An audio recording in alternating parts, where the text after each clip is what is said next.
Hello, baldbookgeek here. So I've done a video about the book cover trends that I love, my top 5. So this is kind of the opposite. I've talked about book cover trends I hate, but I have really good examples, so I'm going to do it again. Ooh, fluffy beard day. Anyway, where do we start? Let's start with the big T, Twilight. We all know the cover, you know, the apple. I'm not going to show you. You know it all. Every book, including old books, were reissued looking like Twilight covers. Countless books countless publishers did the Twilight thing. So I'm going to start with a little known fact that probably Americans, because most of the people who watch my channel are American. When Twilight first was released in the UK, along with New Moon, they had very different covers. This is the original UK cover of Twilight. It wasn't until the 3rd book that they switched to the US covers, because they didn't do very well here.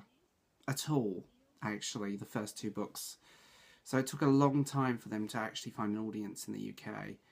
The New Moon cover is even weirder. I actually prefer these, to be honest. I don't know why, I think that I just prefer that. Which I never thought I'd ever say, but here we go. So let's start, shall we? This is just for shits and giggles, so let's start with the girl falling. And falling. And falling. And is someone going to catch this girl? Seriously. I see so many pictures of books, well, general thing, it's an art thing. But I've seen it so many times on book covers. The girl falling. And I'm like, okay, we get it. We get it. The disembodied eye. This is predominantly a YA thing, by the way. What is it with the emo eye? Like, get over it. Been here, done that, got the t-shirt. Let's move on from the emo eye, shall we? And just do something else. Okay. Another one. The girl in the dress. Why? What is it with so many books? And this goes across the full genres. This goes into fantasy, from YA to fantasy to horror to suspense. A girl in a dress. There's even crime thrillers with a girl in a dress on the cover. And I get it if the girl dies in the crime thriller, but half the time it's just a metaphor and it just does not work.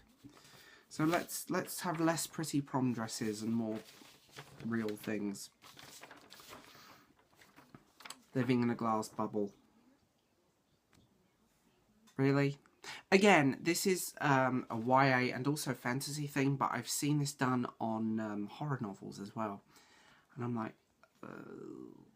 can we not do something a little different? It's a bit passé, isn't it?